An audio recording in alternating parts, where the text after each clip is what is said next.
ሰላምና ጤና ይስጥልን በያላችሁ በዝግጅታችን ስለምትታደሙ እናመሰግናለን። ከሁሉ አስቀድሞ ስርጭታችንን ላይክ አድርጉ፣ ቻናላችንን ሰብስክራይብ አድርጉ። ሪዮትንም በ202418 ላይ መደገፍ ትችላላችሁ። riot@gmail.com የፔፓል አድራሻችን ነው። ያንንም ተጠቀሙ።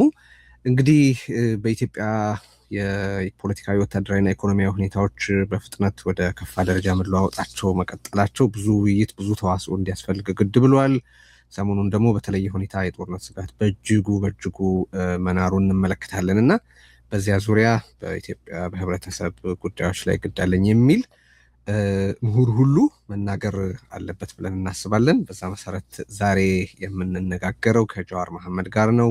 ጃዋር ግብዣችንን ተቀብለህ በመምጣትህና ሀሳቦችን ልታካፍለን ስለፈቀድክ በጣም አመሰግናለሁ። እንዴት ከርመሃል? ብርድ እንዴት እያደረገህ ነው? አመሰግናለሁ። የብርዱ አይነገርም። እንግዲህ አንድ ወር ተኩል ምናምን ቀረን። ከዛ በኋላ ይነጋልናል። ነፃ እንወጣለን። እሺ፣ ብዙ ነገር ነው የምናነሳው። እንዳልኩት በዚህ ሳምንት የፓርላማ ንግግሩ ላይ አብይ የተናገራቸው ነገሮች ብዙ ንግግር ብዙ ክርክር አስነስተዋል። አንተም በድረገጾች ላይ የጻፍከውን ነገር ተመልክቻለሁ። እሱን መሰረት አድርገን እንነጋገራለን። እሱ ብቻ ሳይሆን መሬት ላይም ደግሞ ከፍተኛ የሆነ ወታደራዊ እንቅስቃሴዎች አሉ። ፖለቲካዊም የምርጫም ጉዳይ አለ።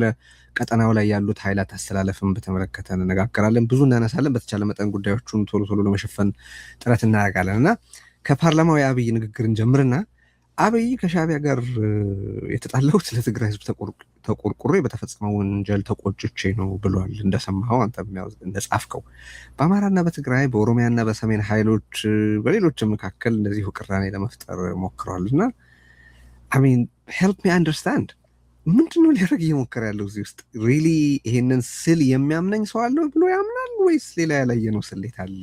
እንደው ምንድነው ከፓርላማ ብሎ የገባ? ስሜቱና ስሌቱን ማየት ያስፈልጋል። ስሜቱ ደጋግሜ እንዳልኩት ለአብይ ውሸት የታክቲካል የምትጠቀመው ለፖለቲካ የምትጠቀመው ብቻ ሳይሆን ሱስም ነው። ፓቶሎጂካል አይ ቲንክ ካልዋሸ ተናግሮ የሚረካ አይመስለኝም። ለዚህ ነው አንድ ጊዜ ጽፌዋለሁ፣ አላስፈላጊ ውሸቶች፣ አነሰሪ የሆኑ ውሸቶች ይዋሻል። ስሌቱ አንተ ቅድም እንዳልከው ከዚህ በፊትም ሲሞክረው ነበረ።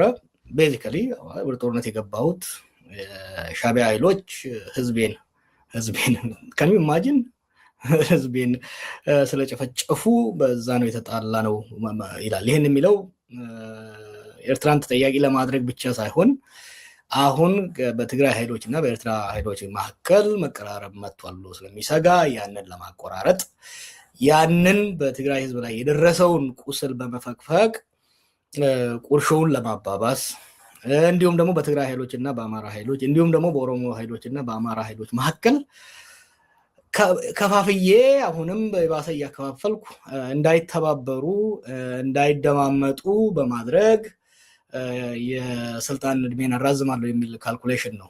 ግን ስሌቱም ስሜቱም አብሮ ነው። ስሜቱ አለ፣ ካልዋሸ የተናገረ አይመስለውም።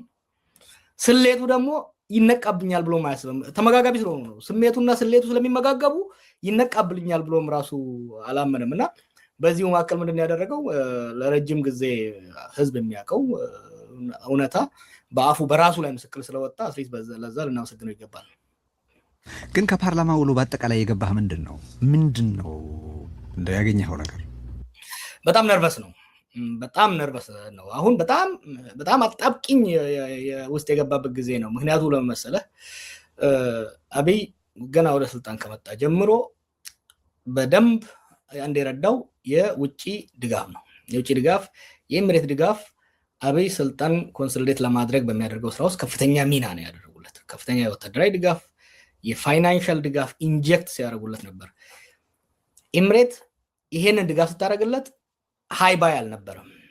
የሚጻረራት የሚፎካከራት የውጭ ኃይል አልነበረም። ብቻዋን ነበር የምታደርገው። ለምሳሌ ራሽያ ብትሆን ስትሰጥ የነበረችው አሜሪካኖቹ ይቆጡ ነበር። ቻይና ብትሆን አሜሪካኖቹ ደግሞ ሌላውን ይደግፉ ነበር። ያልነበረም ብቻዋን ነበር ስታደርግ የነበረችው። ባለፈው 2 ወር ግን ምን ተፈጠረ?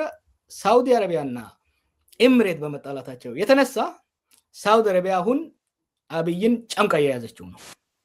ወይ ከኤምሬት ጋር የምታደርገውን ዳንስ አቁም፣ አለበለዚያ እኛም ያንተን ባላንጦች እንደግፋለን የሚል ግልጽ እንትን አድርጓል። በነገራችን ላይ በብዙ ሰው ኖቲስ ያላደረገው የውጭ ጉዳይ ሚኒስትሩ ጌዲዮን ጢሞቴዎስ ሳውዲ አረቢያ ሄዶ ነበረ። ኤርፖርት ሲደርስ ማንም አልተቀበለው፣ ለይስሙላ አገኙት። በሚዲያቸውም ላይ ምንም አላደረጉም። እየተማመጠ ነው። ከዚሁም ጋር ተያይዞ ለምሳሌ የሶማሊያንና የጅቡቲን ፕሬዚደንት ጅጅጋ ጋብዞ ያደረገው የመለማመጥ ነው። ተጨንቋል። ምክንያቱም የግብፅ የሳውዲ አረቢያ ጫና ኢትዮጵያ ውስጥ ካሉ ኃይሎች ጋር ተደምሮ በጣም አስቸጋሪ አድርጎበታል። ኤምሬትን ከርቶ ወደ ሳውዲ ለመሄድ ካልኩሌት እያደረገ ነው። ያን ካደረኩ ደግሞ ኤምሬት ስዊች አድርጋ የኔን ተጻራሪ ትደግፋለች የሚል ፍራቻ ውስጥ ነው ያለው።